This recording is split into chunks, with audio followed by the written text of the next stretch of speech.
After today's dose of tech, stay tuned for an incredible call for my weekend show, The Kim Komando Show. And this is a conversation you're not going to want to miss. So you'd like to have a garden, but where do you start? With your phone, of course. I'm Kim Komando for Incogni. Stop robocalls, spam text, junk email, and remove yourself from the internet. Get 60% off today at privacykim.com. You may have a green thumb, but you don't know what kind of plants you can grow or when to plant them. I have a few apps to help. Planta is a favorite. Not sure how much your plants need to be watered? The app will send notifications to remind you. Nice. It also has a built-in light meter to tell you if your plant is suitable for your home based on lighting conditions. Now, what if your plant is looking sickly? The best app for that is called Picture This. Take a snap of the sick plant, and it will diagnose and send a treatment plan to get your green friends back to life. Here's a pro tip that's free. If your plant isn't looking well, take a picture of it with Google Lens. The app can help you identify your plants and link you to plants with similar looking issues. Hey, get your personal deeds off the internet. Head to privacykim.com. Once again, that's privacykim.com. Here's an outstanding call for my weekend show. You're going to love it. Of course, my weekend show is called The Kim Komando Show. I know, some things in tech really make sense.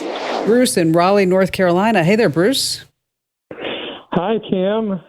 I'm so glad to talk to you. Well, thank you for your call. What's going on? Well, before I say what's going on, I just want to tell you how many you've changed my life so many times, and I can remember two in particular when you explained about smart TVs back around 2010. Mm-hmm. That helped me so much, and it elevated my tech guru status within my family. And the other one is when you told us how to cut the cable.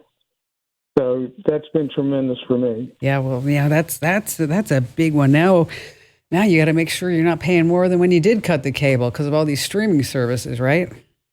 That's true, but I'm only streaming on one streaming application. Oh, not lucky for you, right? I wish I were you, Bruce. Okay, but I'm not. So, how can I lend a hand today? And thank you for letting me know those stories. Okay, well, a few weeks ago, you recommended to someone an Echo Show 10 to enhance the communication for someone who's in a wheelchair. Mm-hmm. And we have a 96-year-old aunt living in a retirement facility, a couple hours away. And so I'd like to do that same thing, but I'm concerned about the privacy considerations of using an Echo, and just wanted to find out how you would set up one to minimize the kind of data that Amazon can collect and use without your knowledge, that kind of thing? Yeah, that's always a big concern because anytime you bring something into your home or into a bedroom, you're like, ooh, this feels a little creepy to me, right? So with the Amazon Echo Show is that, first of all, you're going to set it up so that only certain people will have access to that screen. And so maybe it's you and certain family members that will be able to drop in on your aunt, okay? Likewise is that your aunt will be able to contact certain people. And so we're going to set up a really good two-way communication there, not leave that thing just open for anybody who is in her contact list.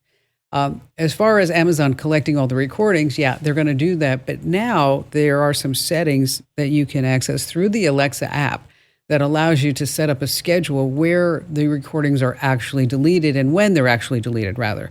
And so you're going to adjust your privacy settings to limit how you review the recordings, how often these recordings are deleted even without you knowing that they are being deleted, how your data is being used for marketing purposes, they say product improvement purposes. You're going to, of course, keep it updated with the latest firmware, the latest software updates, and good things like that. So I would just look at the Alexa app, go through all the settings, and there's a more button in the Alexa appers that's the one that you're going to want to tap into. Because I guess they figure that more people won't hit the more button, so we're going to hide all this stuff in there. I'm not really sure. But if you need any help, I can actually write this up for you. And I think we may even have it on the website already about how to make sure that your Amazon Echo speaker is locked down for your privacy and security. And so, Bruce, I put you on hold. Let's make sure that we have a good email address for you so that this way, Amber, if you just remind me, I'll give you a link to some stories to send out to Bruce. And Bruce, thank you for your call today, and really just loved hearing from you. Thanks a ton for listening. Now, if you have questions, comments, or just a digital dilemma, find your way to Komando.com and hit that email Kim link. I treat each email like it's a VIP guest at a tech expo. Now, you can turn tech chaos into clarity. How? Well, get my free daily newsletter over at getkim.com.